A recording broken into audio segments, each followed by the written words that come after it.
Welcome to the Production Talk podcast with me, Jan of mixartist.com.au. In this podcast series, we celebrate the modern way of producing music. We want to talk about all things related to songwriting, recording at home, and music production. So if you produce your music at home, this is the place to be. Please subscribe and recommend this podcast to all your friends.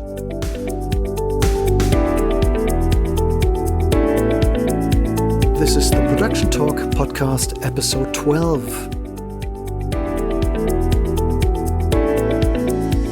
Welcome back to episode 12 of the Production Talk podcast. I'm delighted to have you on board again. Today we're talking about mixing, which is of course my special field. So I have a lot of wisdom to share with you, and at the beginning I would first like to talk about some basics, the scientific part of mixing, and then later on we will talk about the artistic side, and I think that's really what I'm interested in. At the end of the episode I would also like to talk about mastering, what it is and how it all works. So let's get started with the basics. What exactly is mixing? What is it we do? Mixing effectively is the blending of many different signals into one cohesive stereo mix. It can be different formats as well, like mono for a podcast sometimes. Mine is in stereo, but anyway, or surround for film production. But when we talk about music, we commonly mix down to stereo. So you might have a range of different individual channels and signals, and they're blended together and baked into one single stereo mix. What techniques do we use for that? So there are some standard techniques that are used in mixing. This list is not necessarily complete, but it should cover all the basics. And the most important aspect of mixing is what we call the level balance. The level balance is what you typically do with the faders.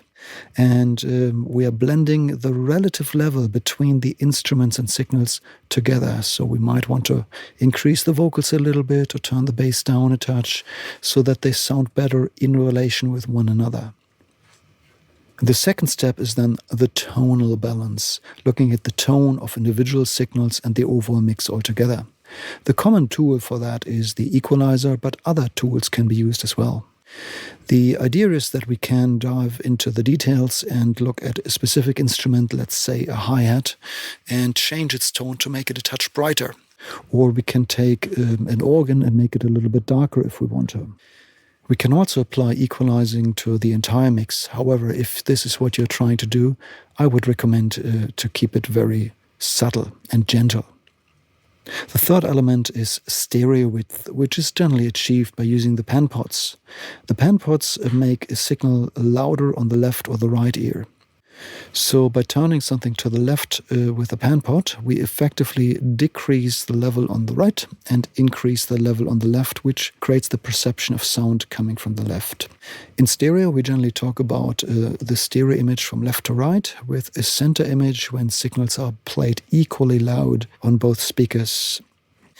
In addition to width, we can also look at the fourth aspect, which is the depth. There are many ways to achieve this, and the most common one is probably reverb, which creates a sense of space and depth. But depth perception can also be created with microphone techniques, with EQ, sometimes with compression, and other tools like delays. The fifth element is dynamic range control. By dynamic range, we basically mean the difference between the louder and the quieter signals. There are 4 categories of dynamic processors. They are the ones that make louder signals quieter. Those are known as compressors and limiters. There are also the ones that make quieter signals quieter. Those are known as expanders or noise gates. The third category are processors that make quieter signals louder. These ones are often known as parallel compressors. And the last category is then the ones that make louder signals louder. Those ones are known as upward expanders or transient shapers. And lastly, let's not forget about the icing on the cake. All kinds of special effects can be used to make a mix more interesting. So the typical thing is the added delay to a certain voice, or the reverb throw that is just opening up on special words. These things are not necessarily intended to create depth perception across the entire song, but they can put emphasis on particular phrases and lines or words. Okay, so let's sum it up. Level balance done with faders, the stereo width done with panning, tonal balance typically done with EQs, depth perception comes from reverb, dynamic range control comes from dynamic processors such as gates and compressors, and lastly special effects. That's about it. If you want to learn more about those processors, there are plenty, thousands of videos online, but I also recommend to just look up the operating manual of your digital audio workstation. Most of them are very well written, and the standard stock plugins contain all the typical parameters, so they're very good for learning those tools.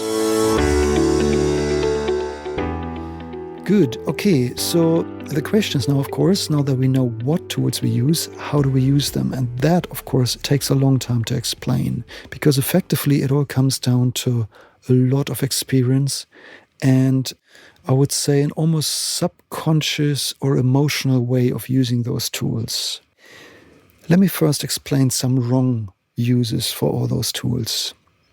When I look up internet forums on Facebook and other places, I often find users asking questions like, here's a screenshot of my plugin, what am I doing wrong? Or, I would like to produce genre XYZ, so which plugin should I buy and in which order should I process? All of these questions basically reveal one thing to me. Somebody's looking for a cooking recipe, and that never works. By cooking recipe, I mean somebody's looking for the correct procedure. But I have to bust this myth. There is no step-by-step guide that you could follow in order to achieve an emotionally charged, warm, beautiful, rich mix. There is no such thing. Because in mixing, everything needs to start by carefully listening to where you actually come from. So the question always needs to be, how does the original, the source material sound? And only then, once you know how it sounds, then you can form an image in your mind of how you want it to sound. And only then can you decide to grab an EQ to make it brighter or take a compressor to bring up quiet details. There is no other way. There is no way to reproduce the exact same settings of somebody else and reliably get good results. It may happen, but it's actually just a coincidence if it happens. So in other words, a good mix is always a custom solution that pays very close attention to the original sound that you start from. It requires the vision of where you want to go and then the experience to know how to get there. And for that, there is no shortcut. You can't spend money to achieve this. You can't find quick workarounds. It only ever comes from experience. There is no other way. And this is actually very similar to playing an instrument. So if somebody picks up a guitar for the first time, there is no other way but to practice. And you have to go through learning phases. And it takes a long time until one becomes experienced and really good at it. A lot of people refer to the 10,000 hour theory. You might have heard this before. It takes about 10,000 hours to play at your peak performance, whether this be music, sports, or other fields. And I would probably agree that in mixing this is true as well. So while you can achieve pretty respectable results even with less experience, trust me that experienced engineers will usually look at an unexperienced mix engineer's mix and see mistakes that they may not. So I guess that's also the same with musicians. If you're a very experienced musician and you go to a concert where young musicians play, they might play with full confidence and a lot of fun, but they may not even be aware about the mistakes they may be doing, while you as an experienced musician may. Who knows? I guess it's the advantage of experience here. So long story short, there is literally no right or wrong way to get to a good mix. It has to come from experience. It has to come from the heart. There is no way to intellectualize a good mix, to think it up and logically solve this problem. It really has to come from the heart. So I often use the analogy of learning to drive. If you visualize yourself the first day you ever drove a car, chances are you were probably a little bit tense and your entire mind was focused on all the controls, the steering wheel, the indicator, the pedals, the mirrors, the lanes, and that was occupying your mind entirely. So that's a state of mind where your active mind is fully focused on the task ahead of you and completely absorbed. I think we can all agree that that's not the best place to be when driving. And obviously, when you get more experienced a driver, eventually it becomes more second nature. So as an experienced driver, chances are you can drive a car, speak to a friend, listen to the radio, do other things. And while you do so, chances are your mind just says, okay, I want to turn left over there. And your body automatically does what it takes to get there, while you might still be chatting to a friend. So in other words, your active mind might be occupied with a conversation, and your subconscious drives your muscle memory, and your muscle memory just drives the car. It takes no more conscious effort to operate the pedals, shift gears, set indicators. It just happens. And that is the place that you want to be at when you perform your instrument. I think that's where the very best performances come from. That is also true for mixing. So when I use EQs and compressors, I'm not really concerned about what these parameters do and how to best use them. My active mind is only superficially involved in this process, and it comes mainly from the heart and the soul. So I just think up the sound that I'm envisioning, and it's almost as if my hands do whatever it takes to just get there, and there it suddenly is. And that takes a lot of time to get to. And I definitely also have good and bad days like everybody else. I have days where it's just not really happening, and then I just postpone the mix for the next day. But most of the time I get into this flow state, like mixing flow, pretty reliably nowadays. Good. Okay. So if you look up mixing techniques online, chances are on YouTube you will find thousands of videos that explain mixing. In all honesty, I don't think anybody ever explained mixing the right way there. Because nobody can actually explain how to mix well. It's actually something you can't teach, because the moment you teach it, you're not doing it. Mixing is one of those things you can't really mix and also explain it at the same time. So usually what you see on YouTube are videos of somebody saying, look, I just finished this mix and just want to show you what processors I used. And then they often show you some plugins on a screen and, before and after. And, those are the typical things that you can see there. But that's just a slice of the pizza that is mixing. It's just a part of it. And it's actually not the important part. It's what I would call processing. Processing is all the use of audio processors, EQs, dynamics, things like that. And they are necessary. They are very important. These are the tools that I use. But in my personal opinion, a good mix doesn't actually come out of plugins. It comes out of tasteful fader motions and tasteful panning. The majority of a good mix, in my opinion, comes from faders. The EQs and compressors are important, don't get me wrong. But in most mixing tutorial videos, I find that there's too much emphasis placed on those tools.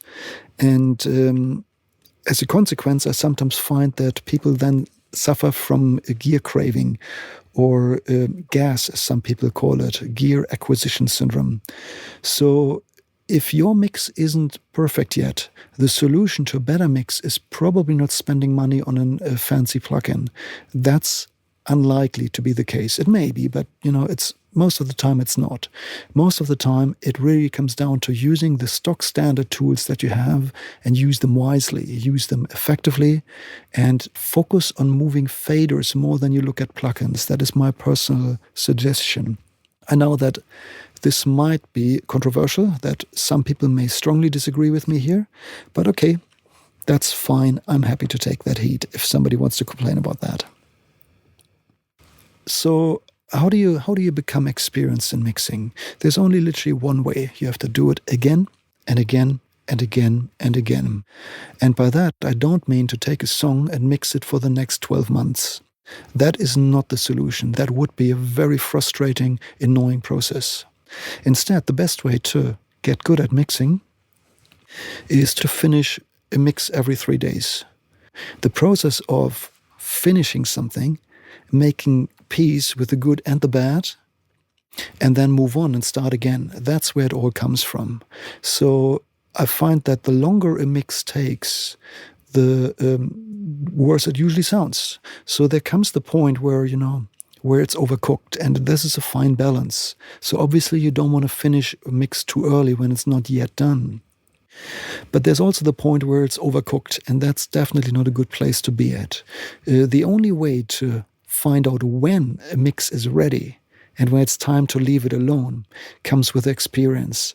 And again, there's no shortcut for that. The only way to get a sense for that is to actually overcook a couple of mixes and also undercook a couple of mixes, to learn how it feels like if you finished a mix too early and there were some rough patches that you really should have fixed. But at the same time, it's important to sometimes overcook a mix and learn how it feels like to spend too much time on it, feel the frustration, and how it actually sounds and how it actually didn't get better. So a wise idea is to print a mix occasionally along the way. So halfway through, and then, before you do some revisions, and every time create a new version so that you make yourself a little history of where the mix was at. We touched on this briefly when I shared a story with Quincy Jones and Michael Jackson in an earlier episode. You might want to go back to episode 10 if you want to find out more about this story. Good. So one of the most meaningful things I was told about mixing actually came from a different podcast from the production expert team in the UK. And in one of their episodes, they dropped a line that resonated so much with me. They said, with regards to mixing, perfect is the opposite of done. And what they're trying to say with that is that the mix is probably just right when the vast majority of things is done, but you still crave to fix some minor imperfections. But now is probably the time to call it a day and say this is it. Because if you progress through the mix, I would say the first 50% of the mix come usually together really quickly. The next 30%, take about the same amount of time again. And then if you go into 90%, 95, 98, 99, from that on, each step forward takes a disproportionately large amount of time. And there is the point where it's definitely time to call it a day. So therefore, my recommendation is to go back to episode 10 one more time and reflect on the idea of the mental zoom in and zoom out, which is very important in order to make that call. If you want to decide whether a mix is done or not, it is very important to distance yourself from the mix, to get out of the details and look at a mix holistically. A good idea is to let it sit there for a day and don't listen, and come back a couple of days later and check again. That can lead to a lot of clarity. And then you probably know what it needs. But if you do this repeatedly, again and again and again, and every time you get to the point where, no, it's not done, more needs to be done, well, maybe you've achieved the maximum you can achieve with this song. And maybe this song just doesn't want to be better. This is a true possibility. Some songs just can't get to 100%. They are meant to stay at 90 or 95, close, but some imperfections are still there, and you just can't get rid of them. You can't mix them perfectly. And that is something that scares people a lot. Let me tell you one thing. Musicians have a different angle than listeners. And I often find that when musicians judge their own takes within a mix, they do it with a music teacher's perspective. In other words, they listen to not entirely the mix, but actually what they contributed to the mix. And then they realized, this one key note, I think that E note in the C major chord was just a touch late there. And I think I held this note just a touch too long over here. This is an analytical view, like a music teacher. And I find that some musicians adapt the music teacher's judgmental way of looking at their performance when they hear a mix. Trust me that listeners don't have that angle. listeners only ever look at the holistic sound of a mix. I don't think anybody has ever bought a song because the snares sounded so good or, the reverbs were so creamy. Nobody cares about that. The only reason why people like your music is because they feel something. It makes them, puts a smile on their dial. They just relate to it in some way. And that's where the money is. That's really where the money is. So for that, you can afford a certain degree of imperfections. And that is an uncomfortable thought for some musicians. So I would say if we look at, let's say, let me pick a guitar performance. If you played 100% perfectly, chances are it would be a very, very boring performance. But let's just set a benchmark of 100% perfect. On the other side, we set a new benchmark and say, okay, that's clearly not a good take. It contains a couple of mistakes that should be redone. So there's a range in between there. And if you go from the sloppy notes and increase the performance, there comes a point where everything is just fine, but there's still some minor imperfections. If you dial it then too far, you get to the point where everything is 100% perfect, but that's usually a boring sounding area. I can't relate to that really well. So I find that this golden middle, where the music performance is actually really good, but contains some minor imperfections, they don't bother me. So what I'm trying to say is have the courage to share all of the good bits of your musical performance with your listeners, but also some of the not so good. And although this may be uncomfortable, if it's minor imperfections, it's lovable for the audience. So the listeners can relate to those things. So if I listen to things like Bohemian Rhapsody, what a song. I keep bringing it up almost every episode right now. I definitely hear some imperfections. I can hear a distortion on the vocal. I can hear, things going on in the mix there that are not perfect. But I'm almost waiting for these moments and I like them. So that's what I call lovable imperfections. And that is something that people relate to. So have the courage to embrace those and learn those and also share, you can call it the not so good part about yourself with your audience because they will love you for it. Nobody loves a robot. People love humans and humans have good and bad sides. So why not show some of your weaknesses as well? I think that's really important. In last week's episode, I found it very interesting how Chelsea shared her vulnerabilities as a singer. And I think that relates to one another. To have the courage to share some imperfections of your own performance, you make yourself vulnerable. But that is also what listeners like. That's the best part of it. Okay, so enough about that. Let's bring it all back and talk about how this relates to you as a self-producing musician. Your job is to get your music out to your listeners as quick and effortlessly as possible and as good as possible, of course. And that's a bit of a trade-off. You can't have it all. You can't release songs on a regular basis, let's say every month or every 2 months, and also tune them to absolute perfection and produce them for 2 years. That's just not possible. So you need to find the golden middle ground that works for you.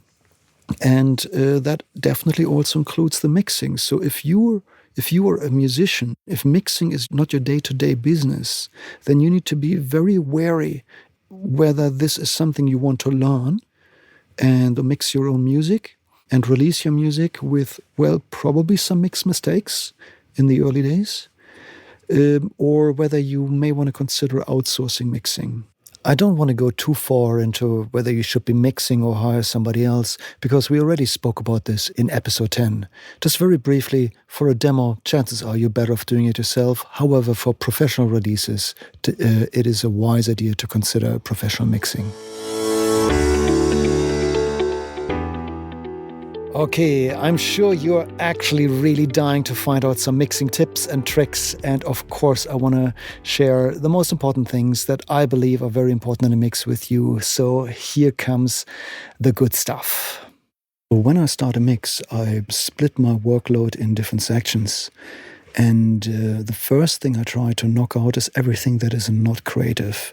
Means all the file management, color coding, rearranging of track orders, setting markers for the arrangement, all of the things that I would call mix preparation. Those are not really the interesting things, but it needs to be done in order to get into the mixing state. I front load all of those things because later when I'm actually in the creative workflow, I don't want to be bothered with any of those things. So I set everything up so that later on there's nothing left but mixing.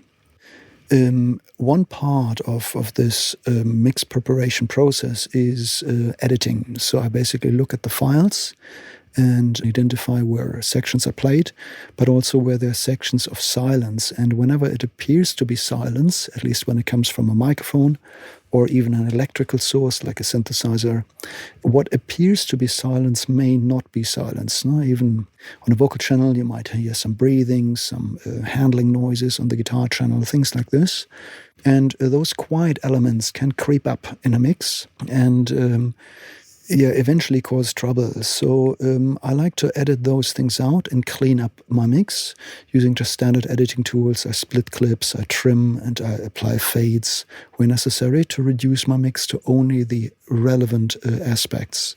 The question is, of course, how far do you want to drive that? Now, how tight do you edit?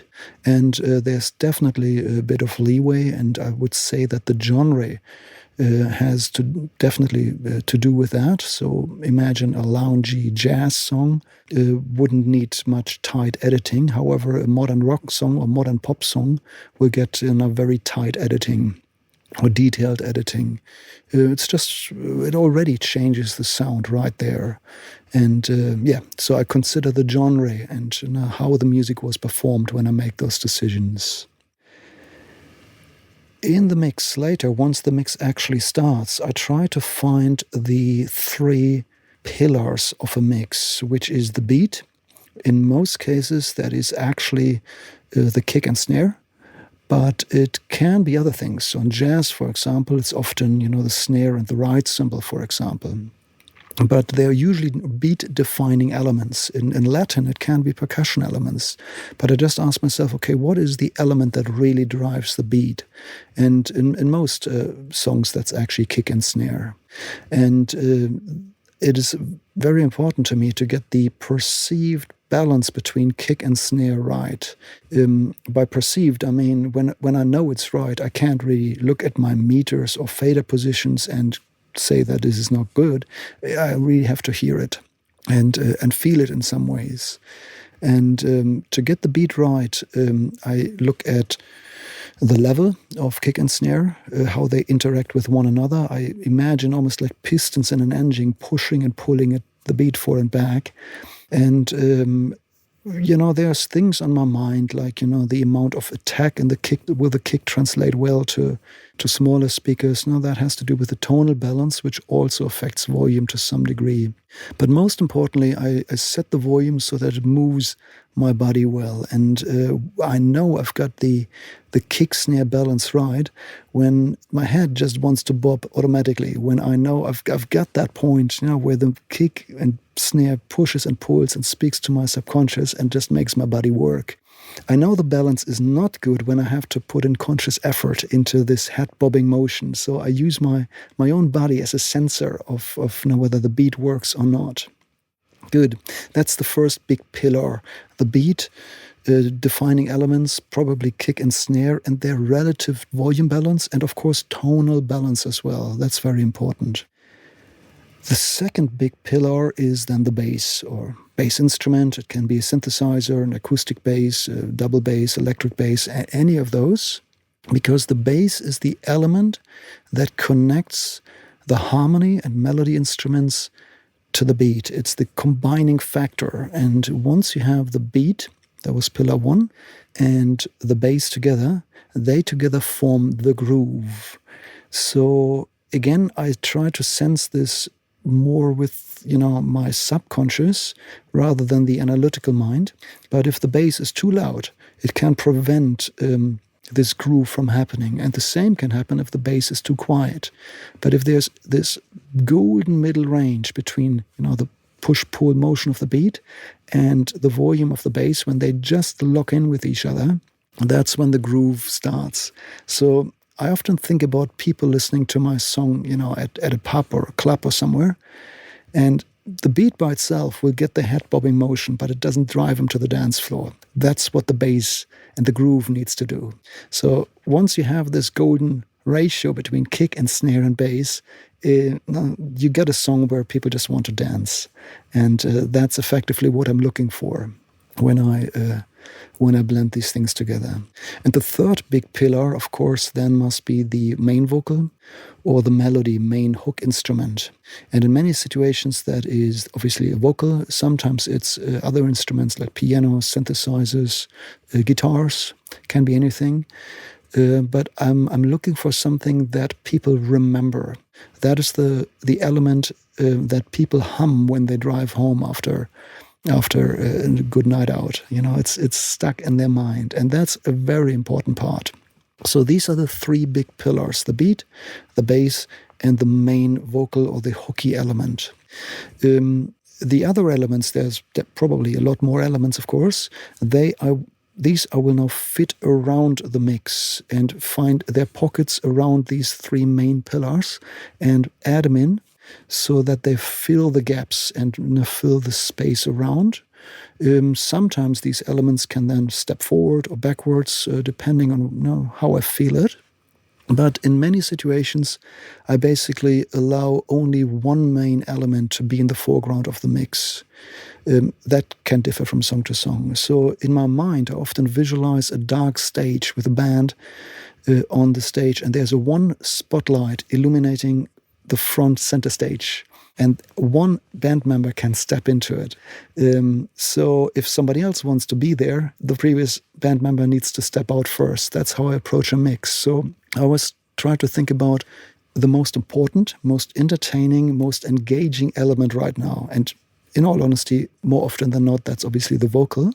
And then I also look at other elements that are interesting in the gaps in between. So it might be that there's a vocal line and there's a little section at the end of the verse where the vocalist has a break. Then I look out for other elements that do interesting things. So it might be that a piano does something cool, or there's a really interesting guitar lick.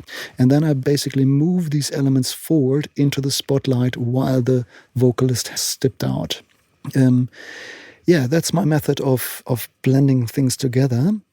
I basically listen to the entire song start to finish and ask myself, okay, how long is the song? How engaging is the song? How many interesting things are happening? And the human attention span is a funny thing. You can't keep your attention up for so long. So if there's too much repetition in the song and the song is very long, that's generally not a good thing, because people get to the point where they've got it now, and it's happening again. Okay, so nothing new is happening, and eventually they get bored and might even skip to the next song. I don't want that. I don't want the listeners to skip forward. I want them to be engaged. So I always try to add things that engage people again, and variation is an important factor there. So I make sure that if, let's say, the chorus is repeated several times, that these choruses sound a little bit different each time, or have little surprises built in that make them unique, or sound a bit different than the previous chorus. And this can be done with time-based effects. Volume balance is important. Any kind of movement and motion can help with that. So the arrangement of the song is a very important aspect of mixing effectively, and that's where mixing literally starts, when a song is arranged, I think. So a bad example would be a song that's too long and doesn't have enough engaging elements. Another bad example would be too many band members competing for that sweet spot. So it might be that the singer sings an important verse while the horn sections just go right on top of him, and at the same time there's somebody else trying to play some lead guitar solos on top. That just doesn't work. So as a band, it is the arrangement's responsibility to allow space for one another. So I want my band members to, look at each other and support each other and be aware about what's currently happening, when is it appropriate to step forward, and when is it appropriate to step back and allow space for somebody else. And when bands achieve this level of playing and awareness, I often find that they sort of mix themselves, as some people say. And that's obviously the very best place to be in. And it also makes things very engaging and interesting for the listeners. Good. So, yeah, the engagement factor is very important to me when I listen to music. And I often visualize this like an intensity curve. And a good mix takes me on a ride. Now, it starts somewhere, it builds the intensity up, but it has to drop somewhere. It has to rise and fall and surprise me at stages. There's very few songs that I like where the intensity curve is basically the same energy start to finish. Okay, there is one more point for today that is really dear to my heart. Loudness is something that needs to be considered when mixing, and it needs to be taken with a big pinch of salt. Loudness is how loud your music sounds in comparison to music that is released already. So it is a wise idea to compare your song against professional mixes, so you know whether you fall short or whether you're way too bright or way too bassy or whatever. That's a good idea. But when you do so, you will notice that the commercial releases are louder. And that leads a lot of people to jumping into processors. And, there are lots of videos that show you how to make something loud. But that is a dead-end street. Don't end up there, please. It is normal for a mix to be quieter than a commercial release. That's perfectly normal. And try not to process in order to achieve loudness while you mix. Use processors to increase beauty, detail, musical nuances. That is fine. But the mindset of saying, okay, now I'm making it loud, it almost always leads to poorer outcomes and often a lot of damage, which is obviously unfortunate. So because this is the mastering engineer's job. A mix sounds quieter than a master. That is definitely the case. So when you compare your mixes against a commercial release, you literally need to ride the volume pot. Turn the volume pot down when you listen to commercial music and up when you listen to yours so that it sounds about equally loud. That's when you make good decisions. Trust that the mastering engineer will solve the loudness for you. That's their job and they know it better. When trying to make an entire mix loud, a lot of things can go wrong. And it takes a lot of experience to get it right. So if you don't have this experience, chances are you will find out after the fact that it went pear-shaped, and you really don't want that. Good. So let's talk about mastering for a moment. When a mix engineer takes a bunch of signals and blends them into one cohesive sounding stereo mix, a mastering engineer will take a collection of individual mixes and put them together and make them sound and feel like they belong to one album. That, per definition, is the mastering engineer's job. The mastering engineer is also the last quality control before it goes out to the listener, before public release. And therefore should be very experienced, should be very focused on details, and it should be somebody who you trust to get it 100% right. Not 95, but 100% right. And if you're the producer and if you spend hundreds of hours with those songs, chances are by the end of it, you're pretty brain fried. Would you trust yourself to get every detail 100% right at this stage?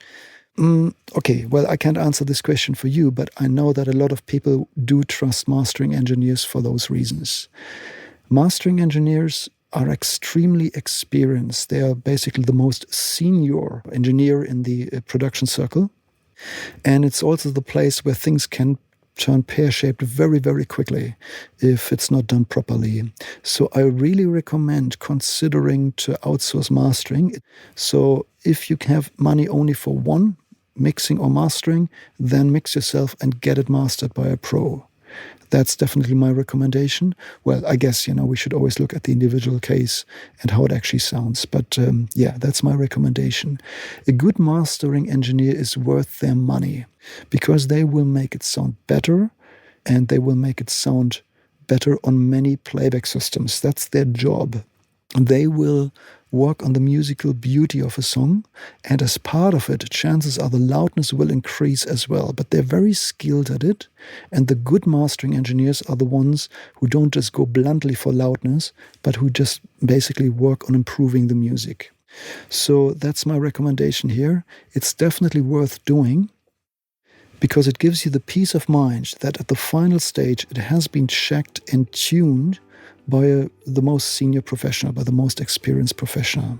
I think there's a lot more to say about mastering, and maybe at some stage I can actually invite a professional mastering engineer to the podcast. If you believe this would be beneficial for you, please leave a comment in Facebook at mixartist.com.au or send me an email at yarn@mixartist.com.au.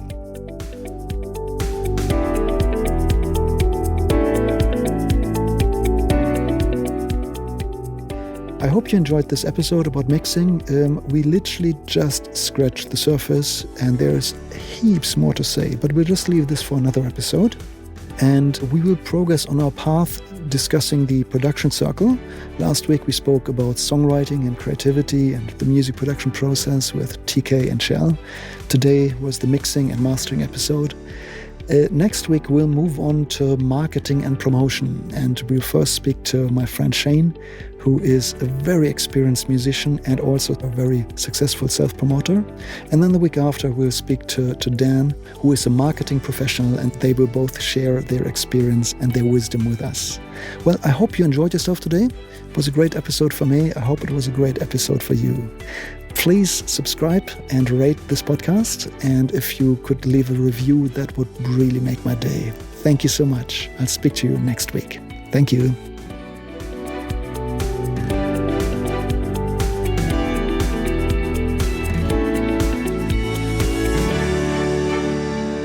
And just as we finish, I'd like to quickly take the opportunity to tell you about a link that I just put in the show notes.